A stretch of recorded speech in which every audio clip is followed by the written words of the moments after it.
The sharp sound of a shattered glass echoed through the executive boardroom. Every eye immediately turned toward Natalie Brooks. No one said it out loud, but everyone knew she had just become the person blamed for the biggest crisis in Whitmore Corporation's history. Natalie remained seated. Her expression was so calm that it made many people uncomfortable. Meanwhile, the criticism continued to spread across Chicago. Financial newspapers repeatedly questioned her loyalty. Anonymous articles appeared almost every day. Investors began pulling out. Longtime business partners refused to renew their contracts. Wherever Natalie went, suspicious looks seemed to follow. But the thing that hurt her most was not what appeared in the headlines.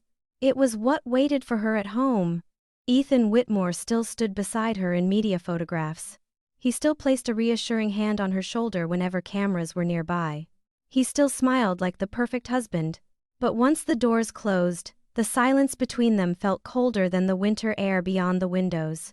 Natalie kept waiting for him to speak. Just once, she wanted him to say that he believed her. But Ethan never did. Everything changed on a rainy evening.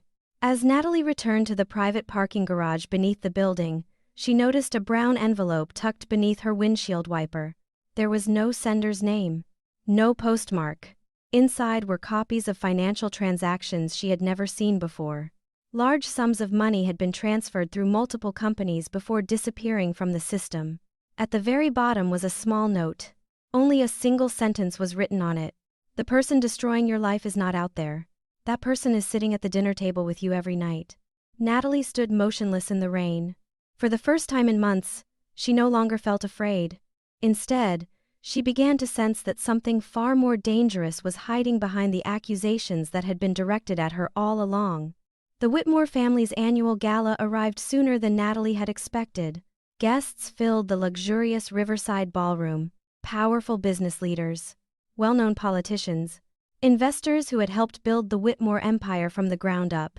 Beneath the glow of magnificent crystal chandeliers, everything looked flawless, at least to those who did not know the truth. Natalie arrived wearing a simple dark blue gown. She walked through the same scrutinizing glances that had followed her for months. Conversations stopped as she passed. Some people even turned away. The rumors had done exactly what they were meant to do. As the evening moved into the main speech, Eleanor Whitmore slowly stepped onto the stage. Her smile was enough to silence the entire room. She spoke about family honor, about loyalty, about the sacrifices required to protect a great legacy. Then, without warning, she signaled for an assistant to bring forward a folder. The atmosphere in the ballroom immediately shifted. Eleanor looked directly at Natalie. Her voice remained calm, but there was an unmistakable edge beneath it. Some people no longer belong in this family. She placed the folder on the table in front of Natalie. It was a set of divorce papers. Whispers instantly spread throughout the ballroom. Natalie did not look at Eleanor. She looked at Ethan, the man who had once promised to protect her. But Ethan lowered his eyes. His voice was so quiet it nearly disappeared beneath the murmur of the crowd. Everything was arranged a long time ago. In that moment, Natalie felt her heart grow completely cold. There was no anger left. No disappointment. Only the truth. Without a word, she signed the papers. A satisfied smile appeared on Eleanor's face. But at that exact moment, family attorney Samuel Grant suddenly rose from his seat. His face had gone unusually pale. In his hands was an old file that had remained sealed for years. And what he was about to reveal would shake the entire Whitmore empire to its core. No one in the ballroom spoke after Samuel Grant finished reading the document. Even Eleanor could no longer maintain the confidence she had displayed only moments earlier. Samuel opened the file that had remained sealed for years. His voice echoed through the heavy silence.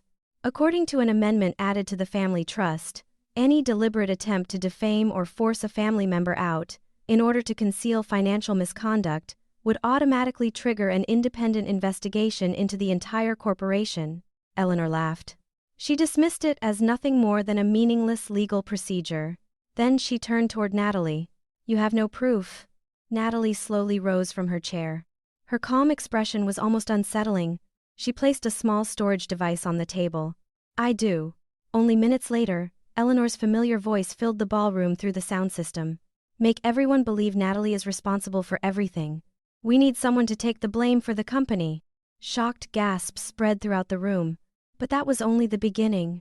Next came the financial records, contracts signed through layers of intermediary companies. Missing funds that had been hidden for years. One document after another appeared on the giant screen. One secret after another was dragged into the light. Members of the board sat frozen in disbelief. Investors began quietly leaving their tables. People who had once stood firmly beside Eleanor now avoided looking her in the eye. In that brief moment, the Whitmore empire began collapsing from within. Ethan stepped toward Natalie. His voice was rough and strained. "I never knew it had gone this far." Natalie looked at him for a long moment. Then she gently shook her head. "The most painful part was not what she did. It was that you never wanted to see it." She removed her wedding ring and placed it on top of the divorce papers. There was no anger left. No resentment. Only freedom. Outside, rain continued to fall across the streets of Chicago. Natalie walked through the grand doors without looking back. For the first time in months, she had not lost anything. Instead, she had finally reclaimed herself.